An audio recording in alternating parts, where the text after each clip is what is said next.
But when her first love reappeared, all the surprises were canceled. She had clearly said she hated him the most, the first love who dumped her when her family went bankrupt. Yet between him and me, she still chose him. "Victoria, if you leave with him, we're getting a divorce." Faced with my plea, Victoria scoffed. "You're nothing but a dog I sponsored, only fit to stay at home and wag your tail obediently." But later, when she was once again cheated out of her money and heart by that same first love, she begged me to take her back and forgive her. I swirled the wine in my glass, looking down on her. "Miss Vance, why don't you show me how to wag your tail?" Chapter 1. On our third wedding anniversary, Victoria told me early in the morning that she had a surprise for me. After work, she took me to a high-end restaurant. She had booked the entire place and prepared a candlelight dinner. "I hope we can be this happy forever." She smiled, making a wish to me as she handed me a fine box. A luxurious watch lay quietly inside. I took it out carefully, about to put it on. Just then, a waiter carrying red wine walked by and accidentally bumped my hand, knocking the watch to the floor in an instant. The wine also spilled all over Victoria's white dress. Victoria had always been good-tempered, but when she heard the waiter's apology, her expression turned to panic. Before I could say a word, Victoria started yelling at him. "You're so clumsy, can you afford to pay for this dress and the watch? Look at you, you look pathetic. You can't even do a simple job properly. What are you good for? You might as well just quit, get out of my sight. I don't want to see you again." The male waiter kept his head down without a word, his face flushed crimson. His white shirt was also stained with wine, which seemed to match Victoria's white dress. I tried to calm Victoria down, saying it wasn't his fault, that it was an accident. But Victoria insisted the waiter wasn't being careful, and demanded the manager fire him. Hearing this, the waiter looked up at Victoria in shock, biting his lips so hard it turned white. Then, as if venting his anger, he slammed the wine tray onto the table and walked away. But I froze. His determined silhouette looked exactly like the man I had seen 3 days ago at Victoria's class reunion. 3 days earlier, Victoria had said she was going to a class reunion. She was in a good mood then, even giving me a kiss before she left and telling me not to forget to pick her up. But the next call I got was from one of her worried classmates. "I'm so sorry, Sincere. It's our fault. Vicky drank so much she was hospitalized with stomach bleeding. You should come quickly." When I rushed to the hospital, I saw a man in a white shirt holding Victoria's hand by the bedside, whispering something to her. When she saw me, Victoria gave the man a look and he left without a word, quite smoothly. I asked her what happened, why she had drunk so much. Victoria gently tucked a strand of hair behind her ear and smiled at me. "I was just so happy to see my classmates that I drank a little too much." Later, it was one of her classmates who told me the whole story.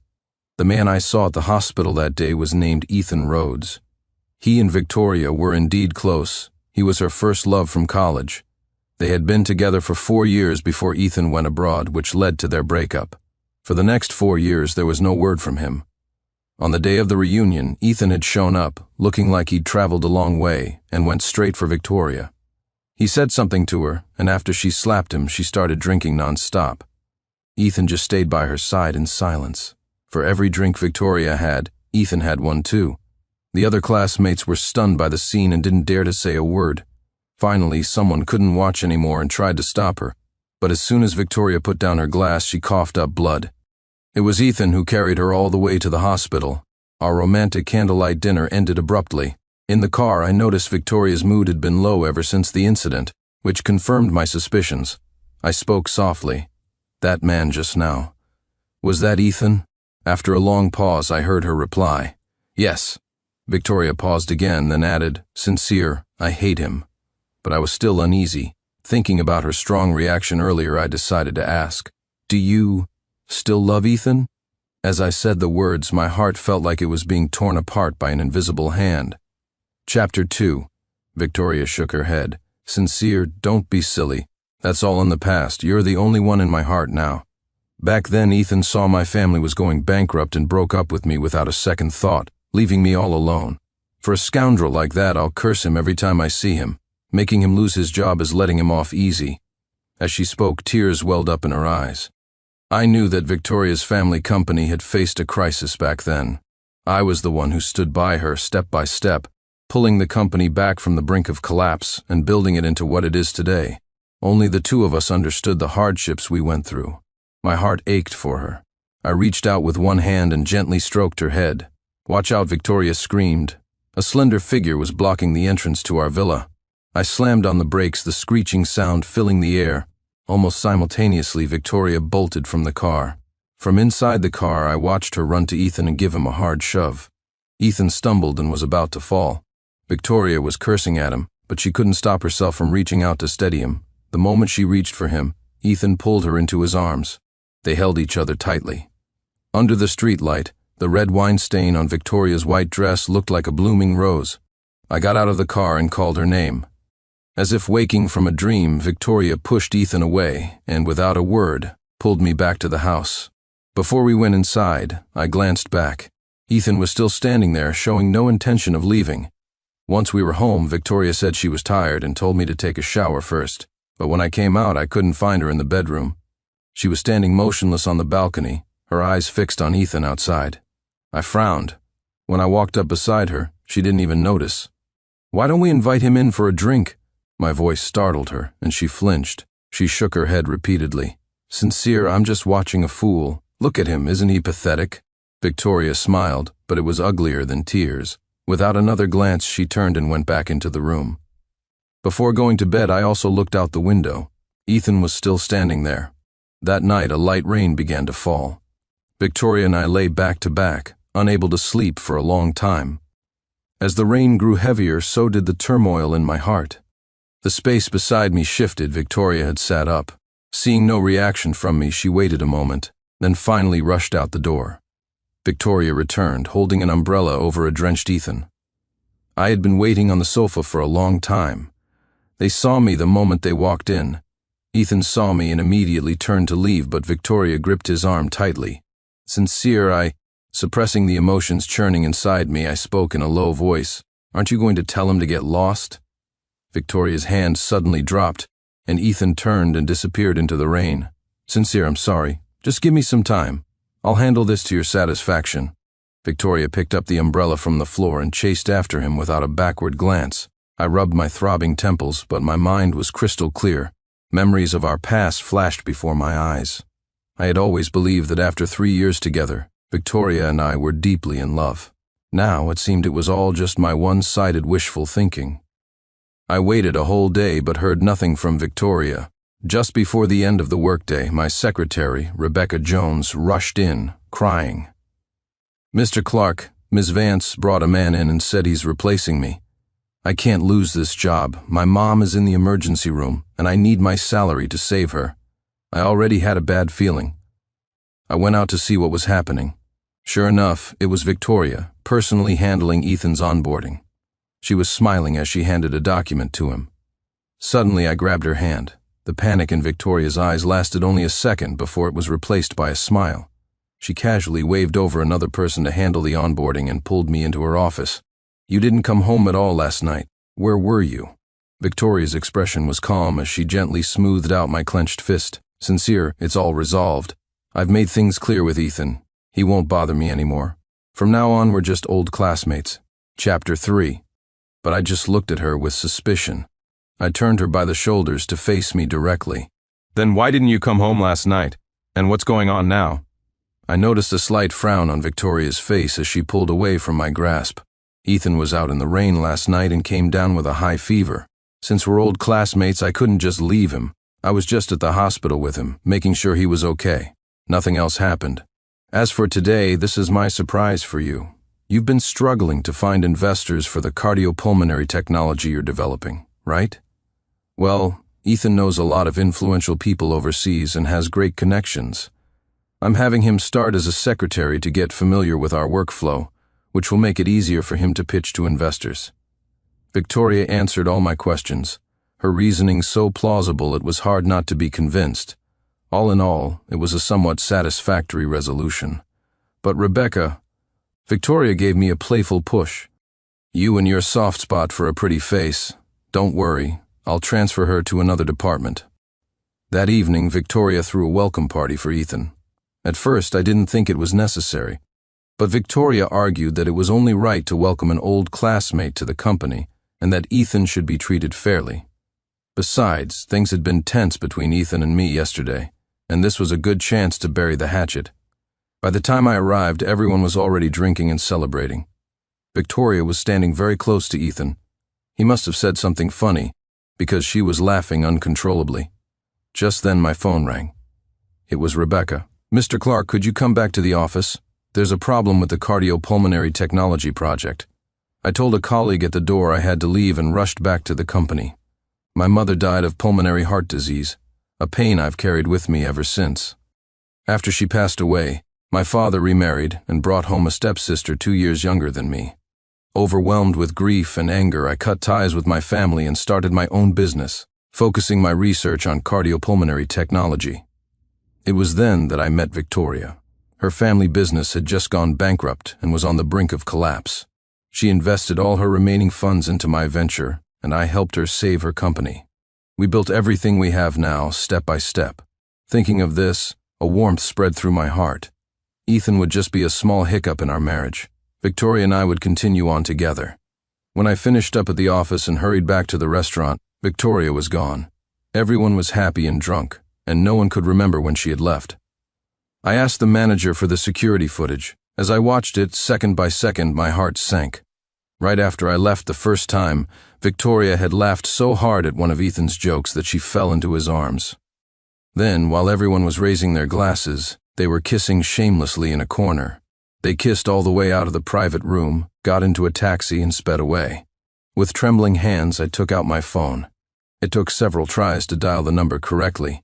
I practically gritted my teeth as I forced out a single word to the private investigator: "Find them." The private investigator was fast. It wasn't long before he sent me the hotel name and room number. I rushed to the hotel, found the room, took a deep breath, and knocked on the door. The sounds from inside stopped, followed by a soft curse. Ethan, with only a towel wrapped around his waist, opened the door. When he saw it was me, he quickly tried to shut it. I blocked the door and threw a punch. Ethan fell to the ground. Victoria screamed. Seeing it was me, she quickly threw on some clothes and tried to intervene. I was on top of Ethan, mechanically hitting him again and again. Victoria cried and begged me to stop, getting pushed to the floor and crawling back each time. To protect Ethan, she called the police. As the police were taking me away, I asked her, my last hope fading, "So you do still love him? You were willing to lie to me, to bring him into the company just so you could see him every day, right?" Victoria held on to Ethan and said to me coldly, "Sincere Clark, he's not someone you can touch. Don't push your luck. You're nothing but a dog I sponsored, only fit to stay at home and wag your tail obediently." Chapter 4. It was a scandal after all, and Victoria didn't want to make it a huge public mess.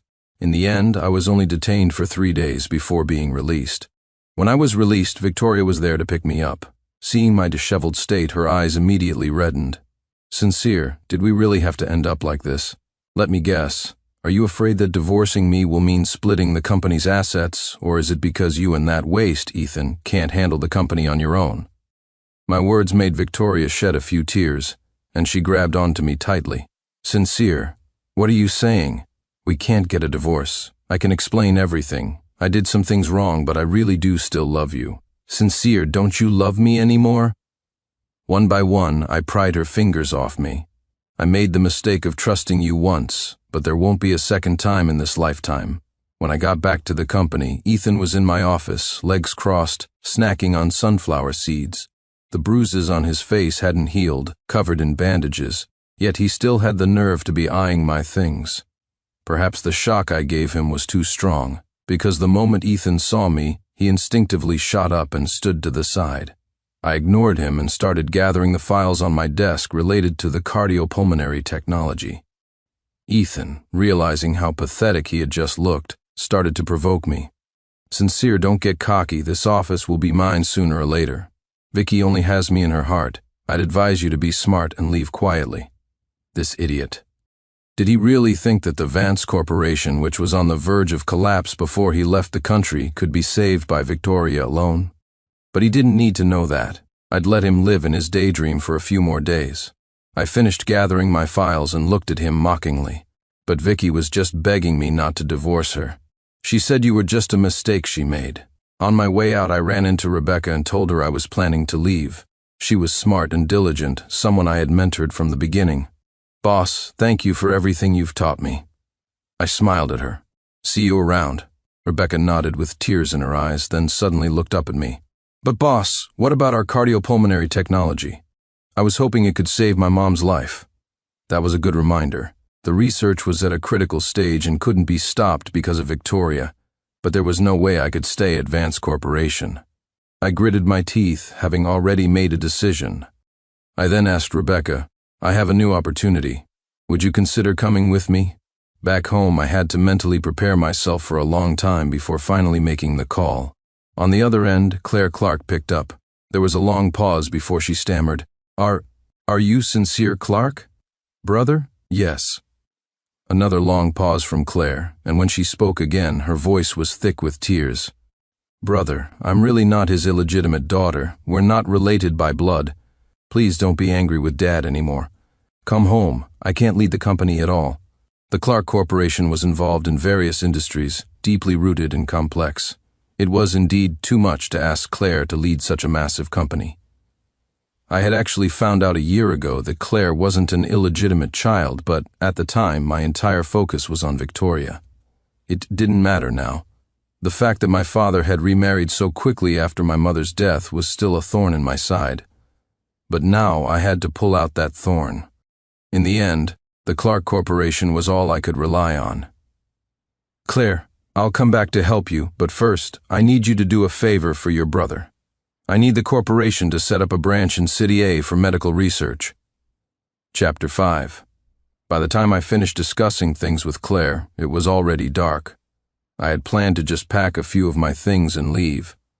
But just as I opened my suitcase, Victoria came back. She threw herself on my suitcase like a madwoman, stopping me from packing. "Sincere, you're joking, right? You can't really leave me, what else? If I don't leave, how will I make room for your precious Ethan?" Victoria thought for a long time before speaking, her voice hoarse. "Sincere, are you disappointed in me?" I didn't know how to answer. Her audacity was beyond anything I could comprehend. "Sincere, I've really thought things through these past few days. My feelings for Ethan are just a habit. I just couldn't let him go right away. Sincere, please don't leave me, okay? I want to be with you forever, can't I? I've really changed. Let's live a good life together, just like before, so happy.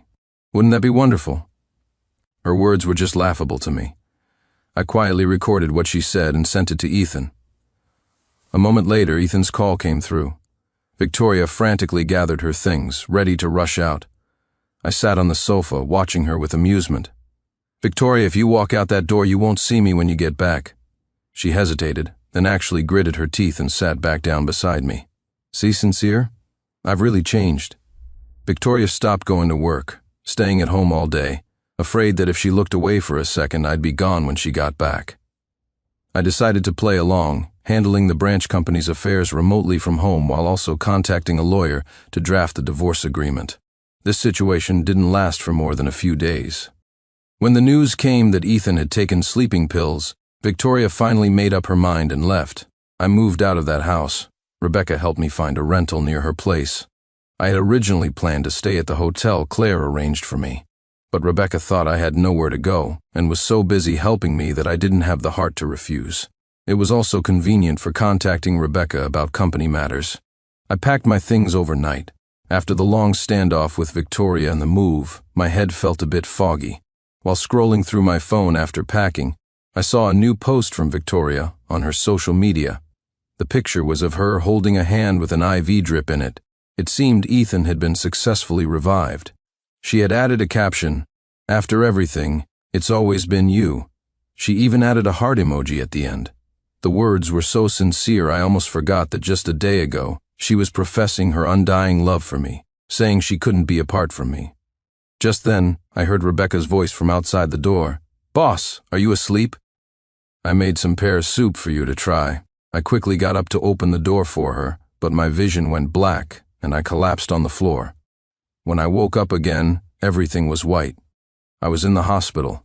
I wiggled my fingers and Rebecca, who was dozing beside me, stirred and opened her eyes. She still looked groggy from sleep, but her face quickly broke into a smile.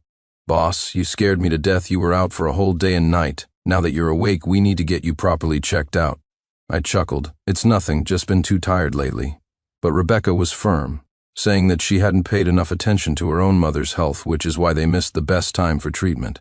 And so, I was dragged through a series of tests, blood work, x-rays, heart rate, blood pressure, everything.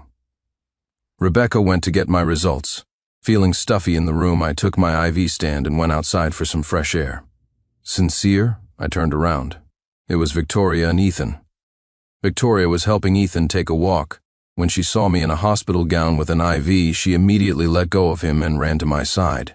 Sincere, what happened to you? Why are you like this? In the distance, Ethan's face darkened instantly. I smirked, not answering her, and looked provocatively at Ethan. He would help me get rid of this annoying fly, Victoria. He didn't disappoint. He let out a groan and collapsed straight onto the ground. Victoria rushed over to him, shouting for help to get him back to his room. Chapter 6. Rebecca came back with the test results. All my vitals were fine, it was just low blood sugar. Victoria somehow found my hospital room. She was stunned to see Rebecca at first, then quickly lowered her gaze. She hesitated at the door for a long time before coming in, holding a piece of paper. As if having made a huge decision, she finally handed the paper to me. I'm sorry, Sincere. Let's get a divorce. It seemed my provocation had worked on Ethan, and he had finally lost his patience. The divorce agreement she handed me was practically a tyrant's contract. Of the 40% of the company that was rightfully mine, she had only allocated 5% to me, not to mention the house, cars, cash, and everything else. I looked at Victoria with disappointment. Victoria, I thought there was at least a shred of genuine feeling between us, but this agreement is a huge letdown. Have you forgotten that I have proof of your affair? I can sue for divorce directly. If it comes to that, you won't even get to keep half of the assets. Victoria seemed to have expected me to say this. Her expression didn't change, except for a barely perceptible hint of guilt. Just then, Ethan arrived, looking smug and arrogant, nothing like a patient who had just swallowed a bottle of sleeping pills. Ethan gently put his arm around Victoria, intertwining their fingers as if making a declaration to me, but nobody cared. Since Vicky is too soft-hearted, I guess I'll have to be the bad guy. Sincere, don't forget, the copyright for that cardiopulmonary technology you're so obsessed with is still owned by Vance Corporation. As long as you obediently sign this divorce agreement, I promise not to give you any trouble over the copyright. I clenched my fists. They dared to threaten me with this. I had given my all to bring Vance Corporation back from the dead. As a partner and a top executive, I was entitled to half the shares. But the company was unstable back then. To give Victoria more authority and control, I voluntarily gave up the shares that should have been mine. I only took 40%, letting Victoria hold a majority and become the true CEO of Vance. I never thought I was digging my own grave. But I don't regret that decision. I only blame myself for being blind and trusting the wrong person. But the cardiopulmonary technology was like my child. Victoria couldn't possibly not know that, yet she told Ethan about it. Is this your idea? I looked at Victoria. She couldn't meet my eyes, biting her lip and nodding slightly. Ethan continued his tirade. Sincere, I'm sure you don't want to see your life's work go to waste. And with your abilities, Mr. Clark, I'm sure it won't be a problem for you to earn back this money in no time. Why don't you just sign the agreement? Just consider it an early wedding gift from me and Vicky. His smug, triumphant face made me want to punch him. That's enough. Rebecca stepped in to stop him. The usually quiet and timid girl stood up, shielding me. She spoke coldly to Victoria. Ms. Vance, you don't know, do you? Mr. Clark is in the hospital for a lung condition. This technology could save his life. Are you really going to use it as a bargaining chip against him? Rebecca looked so serious, her words so convincing, that I almost laughed, but then I felt a wave of desolation. Such a clumsy lie could never awaken Victoria's conscience.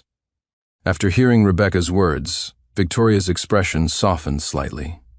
Ethan quickly whispered in her ear, Vicky, don't be foolish. Even if we give him the copyright, he's made no progress for years. Do you really think he can get it done anytime soon?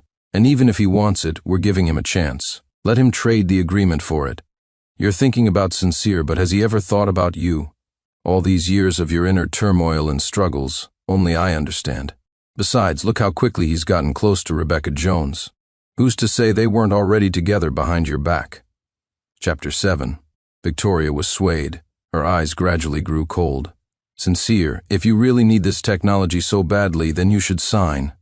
Rebecca was so angry at their words that she turned pale and trembled. I motioned for Rebecca to relax and spoke in a deep voice. Let's not talk anymore, I'll sign. I had no more energy to get entangled with these two. It was better to get it over with. Ethan pressed his advantage. Vicky, we can finally be together properly. I think Sincere is only agreeing so he can marry Rebecca Jones sooner. Vicky, I'm the only one who truly loves you. Victoria ignored him, staring at me in disbelief. Sincere, is what he's saying true? You and Rebecca. I stood up, shielding Rebecca, and quickly signed the divorce agreement, throwing it in their faces. Take it and get out. Otherwise, I can't guarantee I won't suddenly change my mind. Money? I wasn't short on it. Besides, these things were just being held by them temporarily.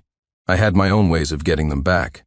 During my time in the hospital, I contacted doctors and visited several cardiology and pulmonology wards. These clinical cases gave me a lot of inspiration. After being discharged, I threw myself into my research. During this period, things were not going well for Victoria. The investor resources Ethan claimed to have abroad were nothing more than fair weather friends. The private investigator sent me a full report on Ethan's years abroad. It turned out there was another reason he had abandoned Victoria so decisively back then. While he was with Victoria, he had already been involved with a Miss Davis. He had traded core data from Victoria's company to establish a partnership with the Davis family, making a fortune.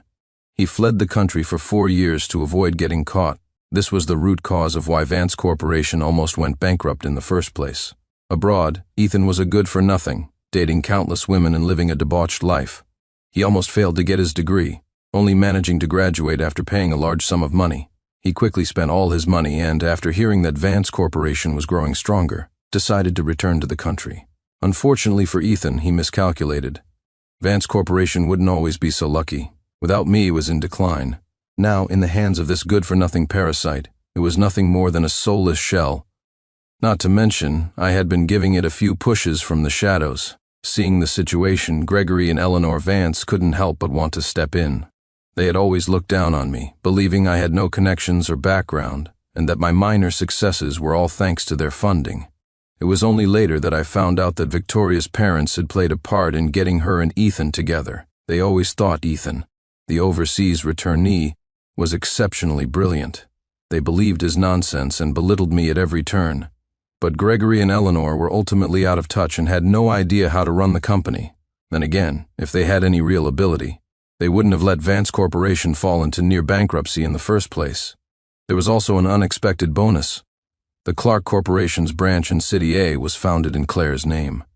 Somehow Ethan got wind of this and started trying to get close to Claire. Claire, who was abroad, was shocked to receive an invitation to dinner from Ethan. I didn't send the information I had to Victoria, but her marriage was already on the rocks. After I left, her series of bad decisions had turned the company into an empty shell. Ethan blamed everything on Victoria and even started physically abusing her. Chapter 8. When I got home, I saw a figure outside my door. Victoria was as thin as a skeleton, with bruises on her face. Seeing me return with Rebecca, her lips trembled uncontrollably. Sincere, are you two together? I ignored her and started to open the door to go home with Rebecca, but Victoria clung desperately to the doorframe. Sincere, are you happy now, seeing me like this? A smile twisted her lips, as out of place as her baseless accusation. But don't you worry, I'm not that easy to break. Ethan is the man I've wanted to marry since I was 18. He's just lost his way for a bit, but I believe he'll come to his senses. My marriage, my job, everything will get back on track. Without you, it won't affect me at all. Sincere, remember what I said? You're nothing but a dog I sponsored. I'm the one who threw you away. I asked Victoria to wait at the door for a moment, then went inside and rummaged around until I found the number for a mental hospital. Victoria thought I was giving her my contact information. She took it, tore it to shreds, and scattered it on the ground. As she was leaving, she said, "And that ridiculous research project of yours, without Vance Corp, who would ever back it?" I told her the truth. "The Clark Corporation has opened a branch here. You should start preparing for bankruptcy." Victoria laughed as if she'd heard a joke. "The Clark Corporation would bother with you? Don't be delusional. After the Clark Corporation branch was officially established, it quickly took over the medical market in City A. Victoria's company was on the verge of collapse. Many of her old clients had followed me and established partnerships with Clark. I was only taking back what was rightfully mine. I didn't push too hard or make things too difficult for Vance. The final straw that broke Vance Corporation was Ethan. He secretly embezzled the company's liquid assets and lost it all at a casino. The matter was exposed by the finance department. Because they still owed clients final payments, Victoria could no longer cover for him, and Ethan ended up in jail. Recently, Victoria had been trying to get Clark Corporation to acquire Vance. It was her last hope, but every time she came to the company to submit a letter of intent, she was turned away. At a charity gala hosted by Clark, Victoria managed to sneak in. I was with Rebecca, chatting with partners about market trends, when a voice came from the stage. Victoria was standing there straight, holding a microphone, her hand trembling slightly. She scanned the crowd below. "I don't know who Mr. Clark is, so I can only take this liberty to convey my thoughts to you. Please forgive me, Chapter 9. I raised my hand to stop the security guards who were about to go on stage and remove her. Victoria continued her speech. "Vance has been in the medical field for decades, with a wealth of experience. We are arguably the partner your company needs most. Vance is currently facing some difficulties, and we hope that the Clark Corporation can extend a helping hand and fulfill its social responsibility to assist. I have already prepared a letter of intent. Please, Mr. Clark, give me a chance and give Vance a chance." The entire hall fell silent. Everyone quietly watched Victoria's clown-like performance. While she was speaking, I had already walked onto the stage. "Ms. Vance, are you asking for a sponsorship from the Clark Corporation?" Victoria looked at me in surprise, not understanding why I was up there at that moment. "Sincere, you really don't give up, do you? Do you think showing up here will make Mr. Clark see you in a different light?" As she said this, she was waving at the security guards below, signaling them to take me away. The security guards looked at me, unsure of what to do. I shook my head at them, and one of them spoke loudly. "Yes, Mr. Clark, my apologies. My full name is Sincere Clark." I swirled the wine in my glass, looking down on her. Someone once told me that a sponsored person is like a dog that should obediently wag its tail to please its master. If I'm not mistaken, Ms. Vance's speech just now was a request for sponsorship from the Clark Corporation. "Ms. Vance, why don't you demonstrate how to wag your tail?" Laughter rippled through the crowd below, a sea of whispers. Victoria stood there, stunned, muttering, "This is impossible." She shook her head, backing away, then fled as if escaping. Later I heard that Victoria made inquiries everywhere to find out if I was really the head of Clark. After getting confirmation, she started camping out in front of my house every day. First it was just her, then Gregory and Eleanor Vance joined her.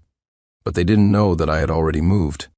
This was largely thanks to the major breakthrough in my cardiopulmonary project. The respirator was quickly launched and swept the market. Clark Corporation's stock price hit a new high. With my own abilities, I delivered a perfect report card to the Clark family. With the bonus from that success, I was able to move to a villa in the suburbs. Being a generous boss, when I bought my villa, I also bought the one next door for Rebecca. Rebecca brought her mother home from the hospital. She had already recovered quite well. A month later, Vance Corporation declared bankruptcy. Victoria couldn't handle the blow and was admitted to a mental hospital, the very one I had recommended to her. If she had listened to me earlier, perhaps she wouldn't have gotten so sick. After all the twists and turns, life settled back into a peaceful calm. Outside the window, Rebecca was waving at me with a sweet smile.